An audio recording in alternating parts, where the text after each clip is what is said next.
Hello everybody, and welcome to the 7th episode of the Steel Ball Run Reviews. It is time. We are back here. I have Jaden with me. Yep, I'm here for all of them. And it's been a long time since we've done one of these properly. Yep. First off, phone wasn't working. Schedules changed. Got a new phone. Still shit schedule, but we'll make it work. Yep. So, yeah.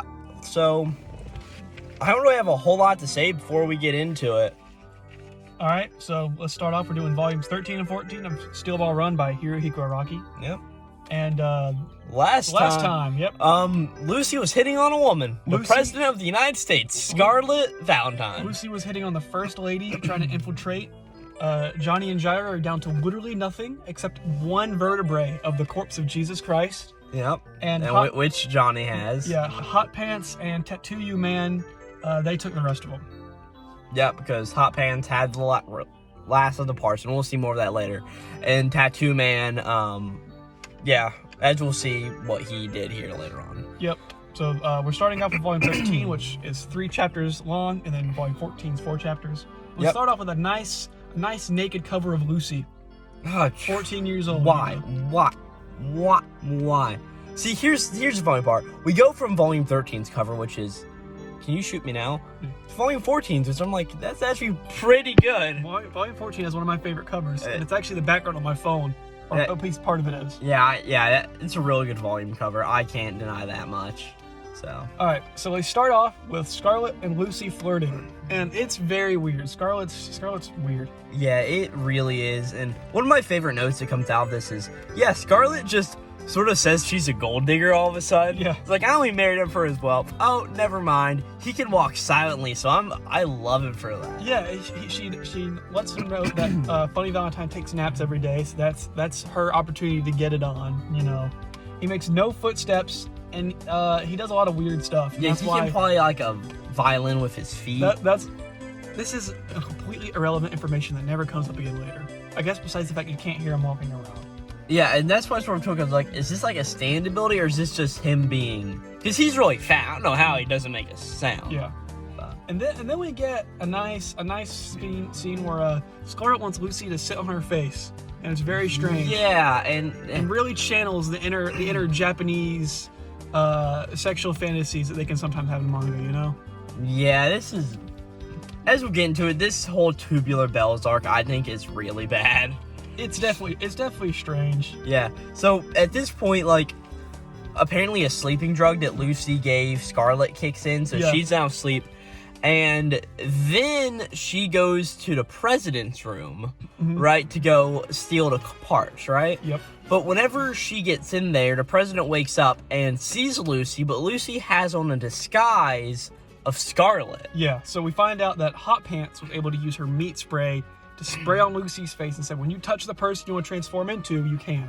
And she also gave her a poison on the back of her nail that she could dip into somebody's water to then poison, or not, make them go to sleep. It's a sleeping drug. Yeah. And so that is used on Scarlet, of course, and it said that she'll have 2 minutes to steal the corpse parts. Yep. And when Lucy asked Hot Pants why she couldn't do it herself, Hot Pants, she doesn't really give a good explanation, but I'm pretty sure the reason is because she's a racer and she can't be caught doing anything outside of the race and whatnot. Which doesn't make sense come to what we're going to understand later.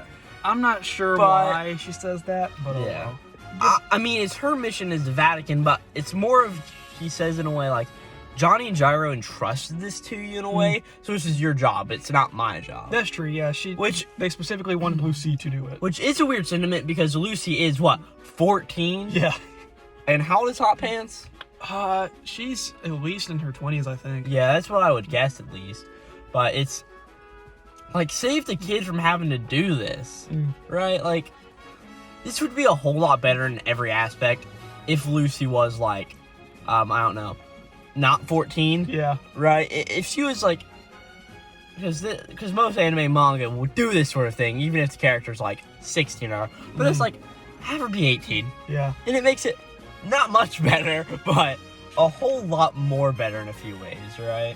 Well, anyways, yeah. Once we get into the room, Tubular Bells appears because it basically tracks the scent of things. Yeah. She's freaking out. Yeah, she's freaking out, and she talks to the president, but she's also being silent in a way, and the president's just like, hey, what are you doing? You never come in here. What's going on?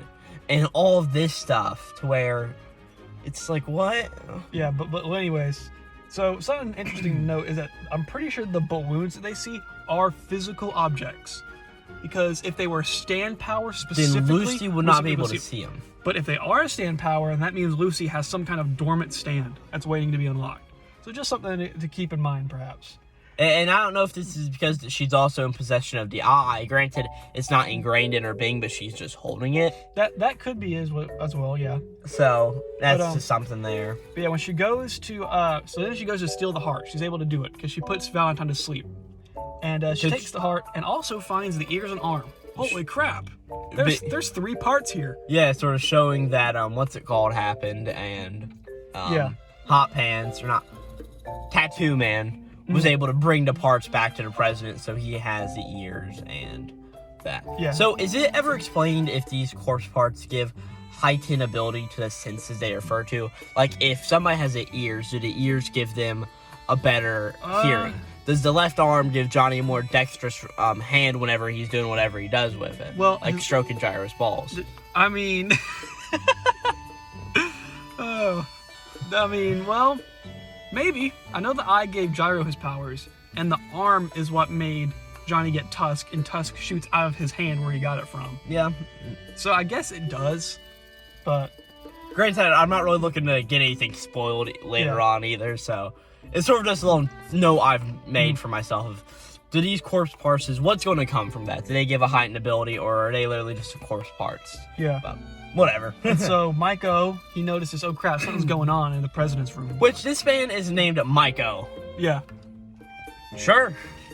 Anyways, and Maiko is the user of Tubular Bells, by the way. So. And so Lucy tries to pull out these balloon dogs because they kind of burrow in you and then explode. That's what their whole deal is. Yeah. And then Scarlet comes in, and that's basically where the chapter ends. Yeah, and I just say we need to get into it, but pretty much Lucy and Scarlet have this sort of fight in a way. Yeah, I have right here, Scarlet says, oh, you poor thing, I'll shoot you, you son of a bitch, and pulls a gun on her. Yeah, and it's this big back and forth of just, Lucy looks like she should be getting her legs cut off and being dead, and just Scarlet's just not looking in good shape. Scarlet ends up dying in the end. Yeah, what happened was Lucy takes the mask on her face, which has her scent on it, and throws it on Scarlet. And since she was closer to the dogs, they all just killed her instantly. Yeah.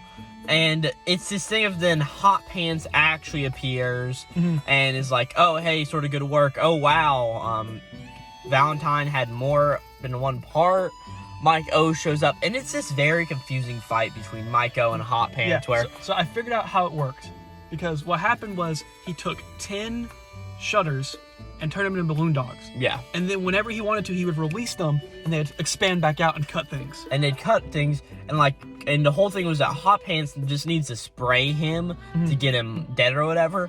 And as she goes to spray him, she just keeps getting her limbs cut off until eventually she's almost done from nothing. And as Maiko goes to go blow up another balloon, he blows up himself. Yeah. Which is actually sort of cool, right? Yeah. She was somehow able to infiltrate his face with the flush spray. Yeah. But then it's like, all right, Hot Pants is so damaged, she heals herself. She then, destroys Scarlet's body and then makes Lucy into Scarlet. Yeah, she does this face spray on her again. And melts herself down to go in the drains. She's out of the fight. She's done. And it's this thing of, this battle was so convoluted and confusing, right? It's just, in my opinion, this was terrible. This whole Tubular Bells scenario was terrible. First off, just make Hot Pants be getting the part back. I understand Lucy has a motivation, but have them, sort of help each other in more of a way that's not Lucy's, 14 years old, right? And it's just such a weird thing that I'm so conflicted with throughout all of this. Yeah, honestly, I agree. This arc is not one of my favorites. Yeah, and I feel like Mike O could have been a much more interesting character if not used in this arc. Yeah. If he was an enemy for Johnny and Gyro, he could have been leagues better. If he was there with Tattoo Man, that fight could have been so much better. But I agree. But Maiko is rendered here to do stuff with Lucy and Hot Pants. Mm. One character that's not really developed, and another character that's 14 years old. Yeah. So I guess this arc kind of serves to give them some purpose in the story. But and I know I'm just reiterating the same things over and over again, but just I don't like this. Just the way it's treated and the way it all happens is just something like, yeah, no, I'm good without. And so the last thing it shows in chapter 50 is a pan out of, I don't think it's the White House, but it's the house that Valentine's staying in. And it reminds me very much of Stone Ocean. Stone Ocean did a similar pan out over the prison when they did this. Huh. So just something to keep in mind. Yeah. Chapter 51, Pineapple and Willy Wonka. Pineapple and Willy Wonka. So that's the names that I gave to these two mofos that show up in the very beginning of this chapter. Yes, and yeah, we are now getting into Wrecking Ball, right? That's what this section is called. Yes. So yeah, Wrecking Ball is the name of Wekapipo's stand, which we're going to find out in a second. Which comes from. Well, it's not a stand, right? It's his ability. You're right. It's an ability. So his his ability is named after the AC/DC album. Yeah. Not the song by Lady Gaga. Yeah. So this opens up on some really interesting backstory for one of these members, right? Wekapipo, right? And we pretty much learned that he has a sister, and his sister had an abusive husband, and pretty much he was trying to do things to not let the abusive husband abuse his sister anymore. Yeah. And a duel occurs where the abusive husband and Wekapipo have to face off, and Wekapipo ends up winning, but he then gets exiled from the country because, well, he killed a very high noble in the land. You skipped a lot of information. So real quick, they're both national like royal guard. Yeah. So that's something to keep in mind.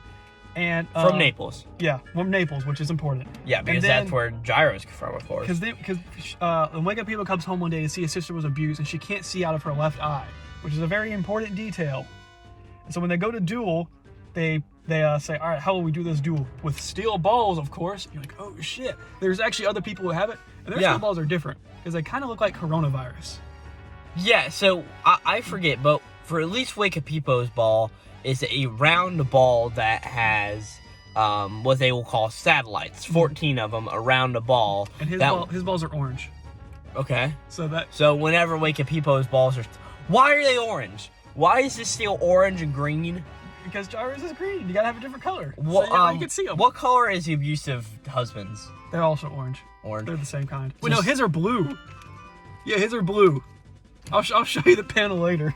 Yeah. So we've got these balls, and Wekapipo's has these satellites that we'll find out more what they do later. Yeah. And Gyro's father is actually the one who lets him escape. He says, if you get out of the country, I'll fix your death. No, this is going back to the whole thing of Wekapipo ends up killing the one dude, and Gyro's father's just like, hey, no man, you're a good person, right? In a way, I'll let you escape. Do this. Yeah. So. And he's hired by Funny Valentine to fight, and he's learned of Gyro Zeppeli, and he's like, we must respect the Zeppeli's balls. Yeah, as he tells this to the other dude who is with him, Magenta. Okay, so one thing I noticed is that he does the dedo where he just licks random things. They do that in like every part where somebody just licks things.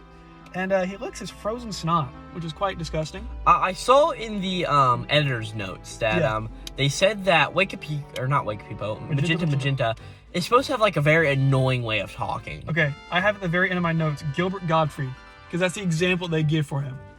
Oh, really? That's the example they give in your version? That he sounds like kind of like Gilbert Gottfried in a way. Interesting. Which is the only way I can imagine him now. Yeah, and it's just like a really annoying nasally voice that you just want to like plug your ears because it's really annoying and you just want to kill yourself, so. He does a stupid gag similar to Gyro, where he does the Tears of a Himalayan Yeti. Yeah, and this was sort of the thing, it's like, okay, this is sort of building up these enemies is having a dynamic similar to Gyro. They're similar to Gyro, yeah. Right, like a steel ball user and then just a weird dude. Yeah. And as we'll see later, that sort of sets up who they fight. Well, how Gyro will fight Wekapipo and Magenta will sort of fight Johnny. So it's just a really cool thing that I took notice of is Well, you've got an interesting backstory, a good reason for why Wake People is fighting, and a dynamic between these two similar to Gyro and Johnny's. Yeah, another thing is Wake People has a grudge against Gyro. Or he specifically has one against the Zeppelis because he knows that they're the ones who basically exiled him. It was Gyro Zeppeli's father's fault that he's out of the country now. And so now that he knows he's searching after a Zeppeli, he'll be like, I can get my revenge this time. One thing I don't think we mentioned is that his sister is supposedly dead. She died whenever viewing the ocean or whatever, right? So he sort of has no regrets and just come over here to try to live a life. Yep. Right? So then we cut back to Johnny and Gyro. Yeah, and it's sort of interesting because we cut up on the almost exact same panel that we started with Magenta, and Wake People. Yeah, because they're both looking for a way. I forgot to mention this. They're crossing the Great Lakes. Yeah. And they need the ice strait, which is their straightest path, I guess. It's too thin to cross with their horses. Yeah.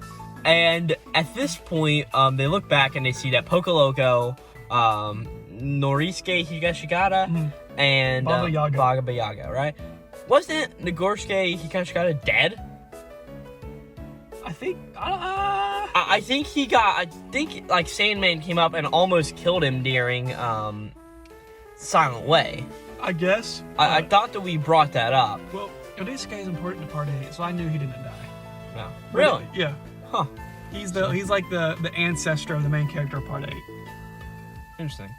But yeah, it's just something we mentioned there that was a little interesting. Yeah, there's also a wolf that was walking around that Johnny tries to feed, and Gyro's like, look at that stupid thing. Oh no, Johnny did feed it, but Gyro's like, don't feed it. We don't need something chasing us, right? Yeah. And Pocoloco's coming, and we see Pocoloco sort of have an inner monologue with his stand, as they sort of go back and forth about, oh, who's the luckiest you are, yada, yada, yada. Yep. So yeah, there's 15 kilometers left in this stage, and at this point, Gyro's like, crap, I need to hurry up. Because there's 3 stages left. He has to win pretty much all 3 of them to have even a chance. Yeah, and there's sort of this note of, well, there's one day that we can win. So there's this ancient Indian thing where they place wood logs. The native route. Which in the volume comments was pretty much stated, this is bullshit. Which makes it even funnier that apparently, from what they researched, granted, I didn't go out and do any research on this. This is just what the volume comment said. This is pretty much bullshit. That's good to know. There's no such thing as a native route. Granted, maybe there is. But if there is, I don't know. It's covered up in the snow, of course. That's why they can't find it. Oh my gosh. Yeah, that's something else to mention. This entire place is covered in thick piles of snow. Yeah. And I think they say it's negative 35 below, which I guess means global warming hasn't kicked in yet. Yeah, I mean, maybe. Industrial Revolution hasn't really gotten into full swing in the 1980s yet. So then Johnny and Gyro see Pineapple and Willy Wonka coming up. Yeah, well, no. So what happens is Pocoloco sort of takes onto the ice. Yeah. And Gyro's like, damn it, he must have found that native route. He's going to be ahead. As then Wake People and, as you call him, Willy Wonka, show up. And just throw a ball at him. Yeah. And they throw a ball. And Johnny's like, holy shit, Gyro. They have steel balls. Yep. What the fuck? Yeah, so what happens was Gyro throws his ball, and then immediately he recognizes, oh shit, this is those kinds of balls. Yeah, and he notices this is Wake People, and he's like, there's no way, this guy is dead. There's no way this could be happening.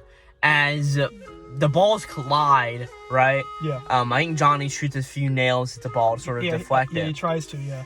And all of a sudden, these satellites come out and hit them, and their left side is gone. Yeah, the manga does a good job of portraying it. They're just missing. So what just happened? You know? Yeah, it's sort of like they're just cut down the middle, and their skin is sort of there, and there's just like a void on the inside. Yep. Right, and it's a very interesting thing. Yeah, and so basically the reason that Gyro's ball failed is like, oh crap, there's no way to reference the golden ratio here. Yeah, because it's all a land covered in snow, and thus you can't get a real idea because there's nothing natural around. Granted, and we see this great visual throughout the rest of these chapters of the Wrecking Ball, which there's like a golden rectangle. And they're trying to form it together. But it's just broken or off in just one spot, right? And showing that, like, they can't fully use the power. And, like, Wake Popo even mentions here, I don't know if this is now or later on, but he's like, okay, they can't make a golden rectangle, which is the basis of their power. The basis of my power is based off of... Yeah, he doesn't necessarily use a spin. Yeah, he doesn't use a power in a way, right? He uses spin, but just not in the way that the Golden Rectangle is with the Zeppeli family balls. It's a different way. Because that's what makes Gyro's weapon so powerful, is the use of the golden ratio. Yeah. So that's where volume 13 ends. Yeah. So the last chapter I really like the last chapter. But Tubular Bells. Tubular Bells sucked. This beginning chapter of Wrecking Ball sort of made it really interesting because just a dynamic in the enemies that's sort of like Gyro and Johnny, right? Granted, as we get into, I sort of wish this would have lasted a bit longer and sort of had more of a reoccurring villain that wasn't. There's something with this series. It doesn't have a reoccurring villain that shows up over and over again, right? We'll see. Right? But it's, at this point, I guess Dio in a way. There were some parts that had really heavy-handed reoccurring villains. Yeah, and that's something that I sort of like in a series. Because, again, this is sort of like just monster of the few chapters. Yeah. Right? Because I know in Stone Ocean, the main villain Poochie was up the character's asses the entire part. Yeah, and sort of like then just sending people out of them. I guess that's the president, but we really don't have enough characterization of the president to really get an idea of that now. I think we definitely, we obviously get it in the last arc, but we'll see some more as it goes on. Yeah, which, of course, that'll be building up to, but just thinking about, like, My Hero Academia, like, Shigaraki has always been there and in full swing, right? And he sends after villains against them, which makes sense as a president, but it's just not quite there yet, in a way. So, but back on to probably the best story arc thus far. Alright. So, by the way, real quick, before I forget, Wikipedia and Magenta are both Japanese band references. Yes. This is the first time we've had Japanese band references. Yeah. And they're from a song called Wake Up People and Magenta. I cannot remember for the life of me the band they're named after. And I read something about the band is like an actual big like JoJo stand band. Like they really like JoJo's and like. And they actually helped with the music production of the 2007 Phantom Blood movie, which failed miserably. Was it like a live action movie or no? Just it was animated, but this was way before the anime even came out. Oh. But it was wrote at the same time. So. Hey. But yeah. Yeah, so 52, chapter 52 in volume 14, starts off with some really good Gyro backstory. Yeah, we start off with a woman being brought in from the like a hospital. Who apparently fell down some stairs and almost died, right? Yeah. And whose eye doesn't really work too well, right? So Gyro uses the spin to like create like an X-ray kind of, and notices that her optical nerve is messed up. She's like, he knows what happened to her. He knows something from the balls must have did this. Yeah, and he makes a note of, oh, well, if only my father's here, because he's operated on this person before. But only his mother's there, and it's sort of implied that his mother cannot use the steel balls. Yeah. And one thing is, she came in for a different reason, but Gyro tries to fix the eye nerve. While doing the rest. Right? So then it cuts back, and we're back in the modern time. Yep, left side is disappeared. Yep. So, Gyro is like, Johnny, this is called left side ataxia, which again is probably some pseudoscience bullshit. Which is so stupid. Because as we'll learn what this is pretty much an attack that makes your left side virtually disappear from your view, but it's still there, you just can't tell. It makes basically your brain no longer perceive your entire left side of your body. Which, on the brain, isn't it said that, like, the right side controls all the functions of the left side or something like that? Something like that, yeah. So it's probably just cutting off some optic nerve up in there with magical ball abilities. But they also can't feel their body anymore. Yeah, like, they can't feel that side of their body. Like, they literally... If they didn't know anything was there, they literally would think they've just been cleaved in half and are somehow still alive. And so basically, how the Naples Royal Guard used this, where they would hit their enemies, and then people on the left would shoot at them to where they couldn't see them. Where they couldn't see them. And we see that with Magenta. Yeah. He comes around and goes to attack Johnny and Gyro, but then Johnny sort of goes around and shoots some nail bullets at him, causing an attack. So Gyro says, okay, so we can't see to our left. So let's just rotate right 270 degrees, and then we'll see him in our view. Which will then block off their other side, but besides the point. So when they go to shoot at him, what happens is Magenta just kind of like falls down to the ground, and the stand wraps around him. And this like grasshopper-looking stand wraps around him, and as we'll find out later, I don't think this is a really spoiler, this stand can take power, right? Any attack and deflect it off of him. Yeah. Only thing is, Magenta has to stay completely still during the process. So it's like an indestructible stand at the cost of him being completely immobile. Yeah. So yeah, he drops his gun, and they're like, "What in the world? Something's got to be wrong. Why would he willingly drop the gun?" Yeah. Yeah. And then we get note of the wolf next, if I'm not mistaken, right? Yep. Because they're like, "Huh, that wolf probably has those parts." No, isn't it what happens, is Wikipedia, gets some intel from the president, because Tattoo, Man, pretty much, whenever he was taking the corpse parts from Johnny, noticed that, on the ground, there was a star that appeared around here in the shape of a wolf with the Great Lakes. So he's like, we know what that wolf is. That wolf is the stand part, and of course it's following Johnny and Gyro because Johnny has corpse parts.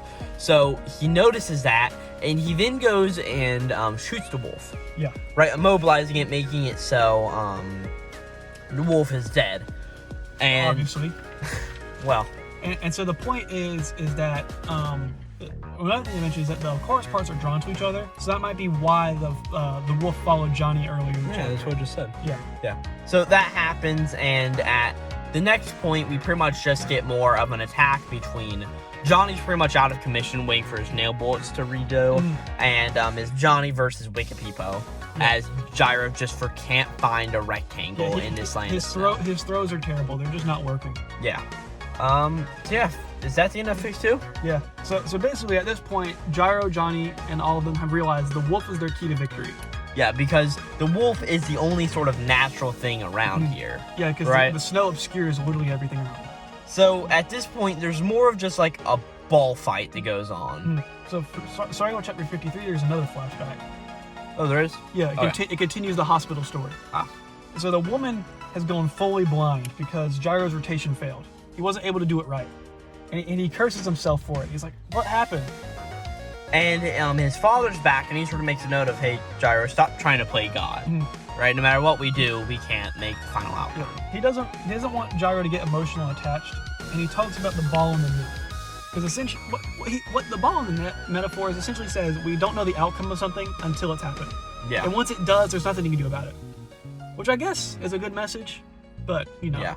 It's also Gyro's father who's been a dick the entire part. Yeah, and then we just cut back in this fight with balls, no rectangle, right? Yeah. Going back and forth. They can't get the left side right. And then it just goes back and forth. Johnny can re-get his nail bullets. Another ball comes at him, he shoots it down. Magenta gets back up and goes to attack. It seems like Johnny shoots him in, he ends up dying, right? Yeah. Which is sort of a little lackluster of a thing. What happened was Magenta shoots Gyro, and people was like, dude, don't do that. He's gonna pull it out and make a third ball out of it. And he does. And he does, and he shoots it back at Magenta. He spins it back at Magenta. He goes into a stand. And then after a while, he gets back up. He's like, haha, you can't defeat me. And the bullet comes flying back down. Yeah, and it just murders him. Yeah. Right? And then there's just more of, the wolf, gotta get to the wolf, because if we get to wolf, we'll win this thing.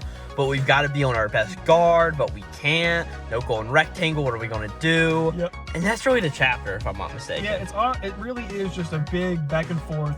Magenta out of commission, and Wikipedia and Gyro had a standoff. Yeah, and Gyro and Johnny had a standoff too, right? Oh, I almost turned down my paper. I don't need to do that. Yeah. So Magenta stand, which is later referred to after he dies, quotations dies, is 20th century boy. Which is explicitly in the volume notes, not a reference to the manga 20th Century Boys, but a song by a band. Yeah. So. I wonder if the manga named their thing after the band. Maybe. I don't know. I've never read it. So.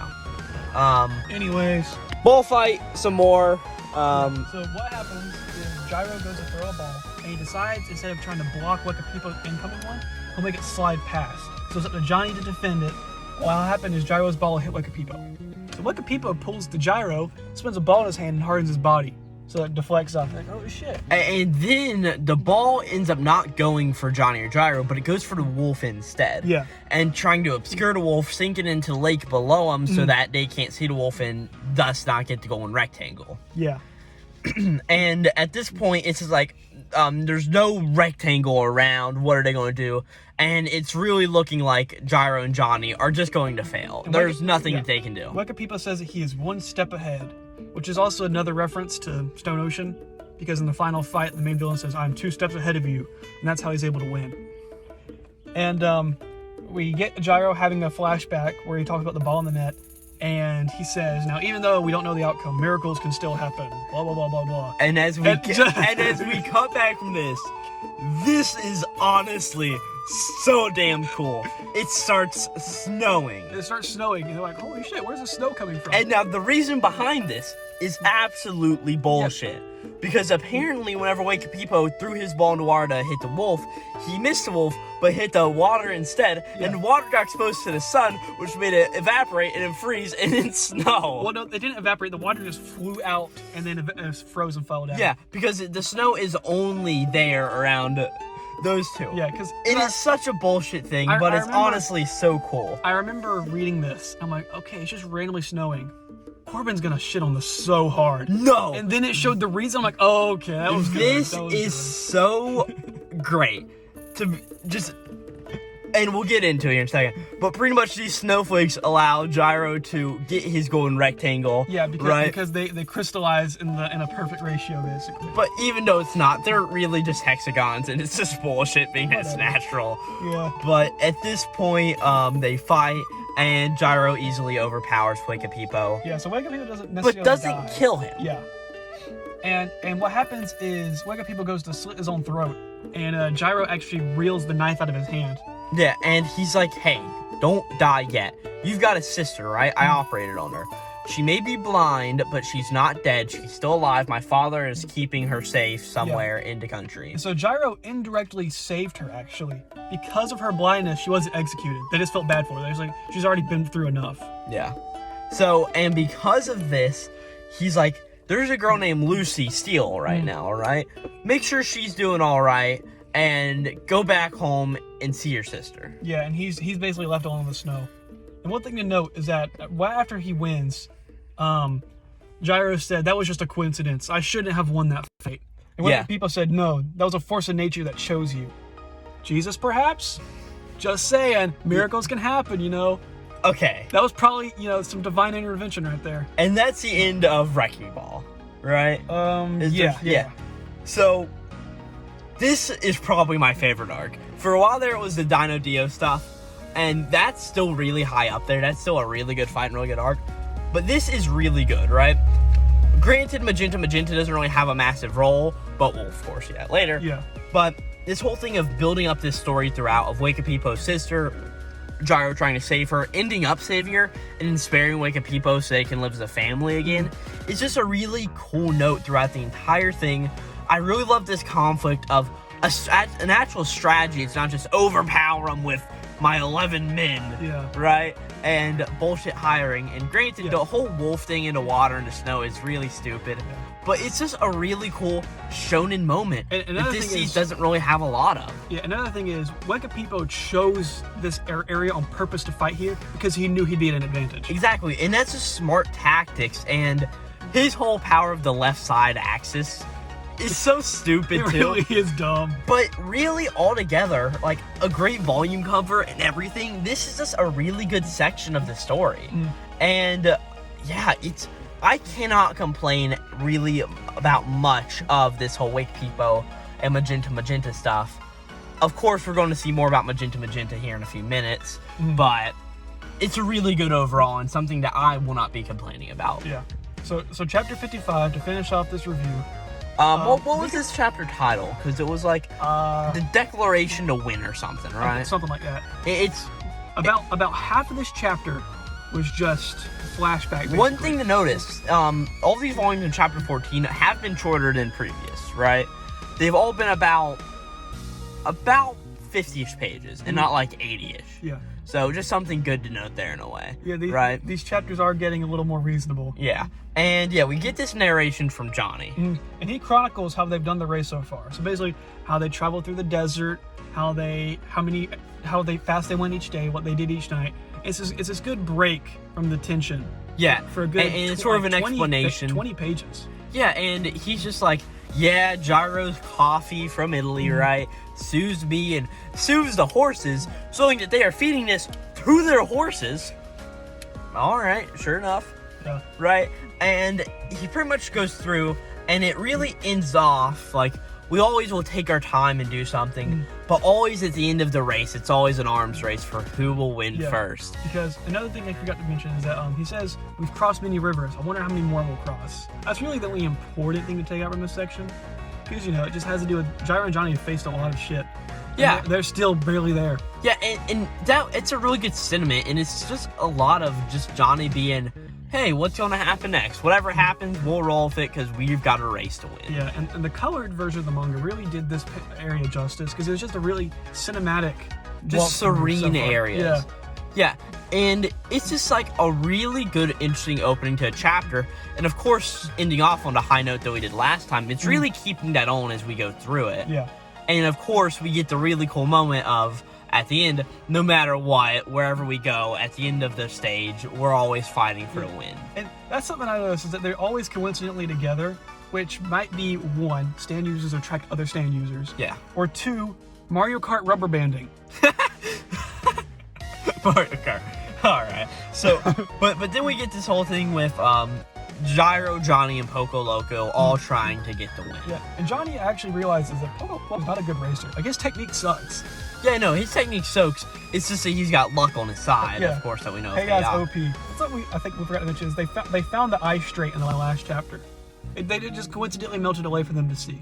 Oh, yeah, we totally forgot about that. Coincidentally. Yeah. So going back to last time, this native path, right after it ended up snowing and the whole battle was over, Gyro looks over and just on the ground is this straight the native's path. Yeah. And granted, we didn't mention that, something we should have mentioned, but that's just another really cool part that builds up to that last arc sort of having meaning in a way, and if right? I'm not mistaken, they did get the legs. Like, yeah, and a miracle happens. Yes. Right, which is just a really cool thing.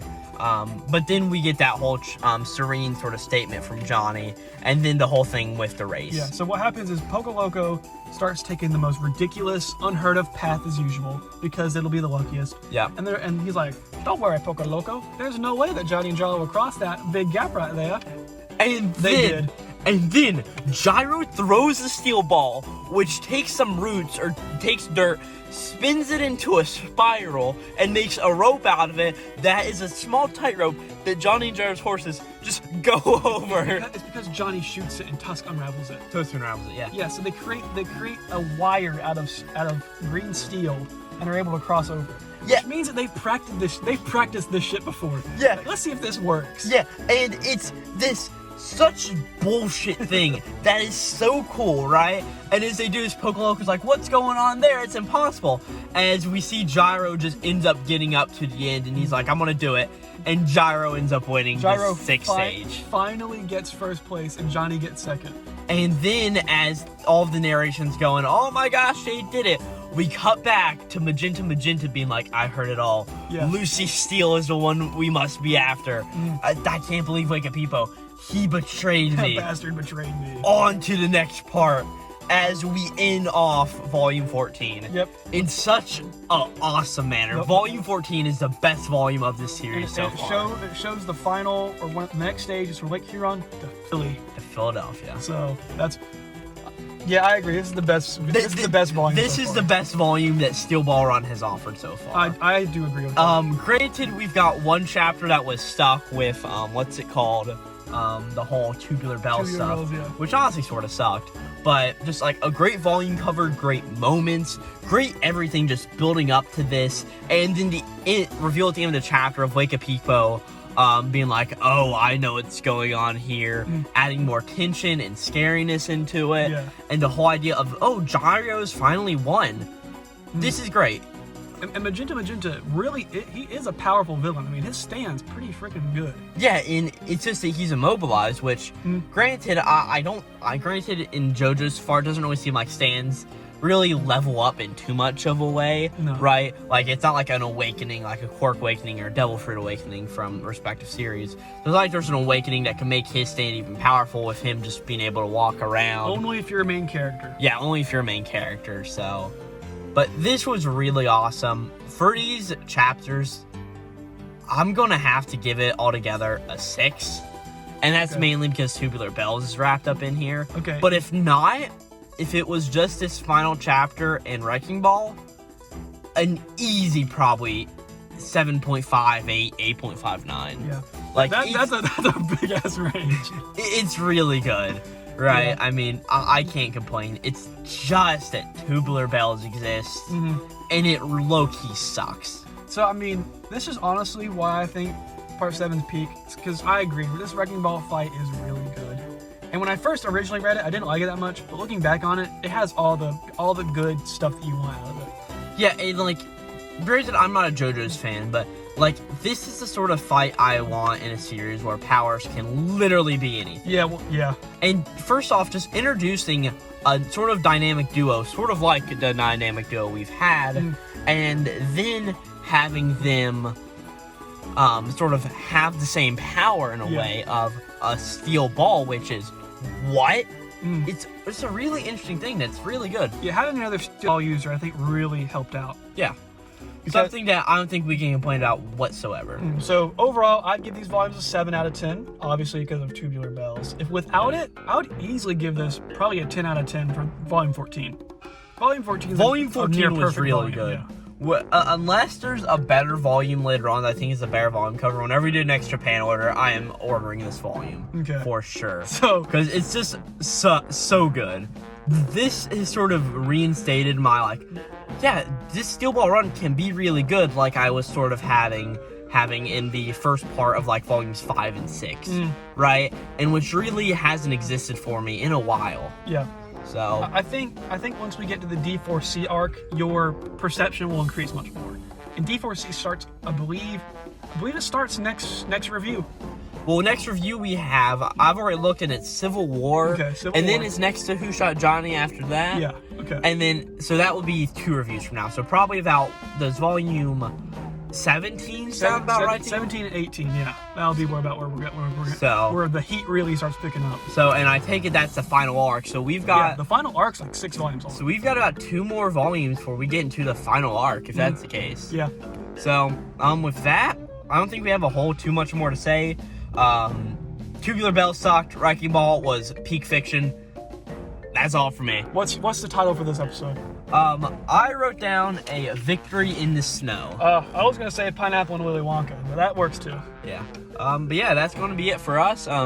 This has been Corbin and Jaden signing out, and we'll be next time for Steel Ball Run volumes 15 and 16. Yep, see you guys. We'll see you next time. This is Glowplasma 231 out.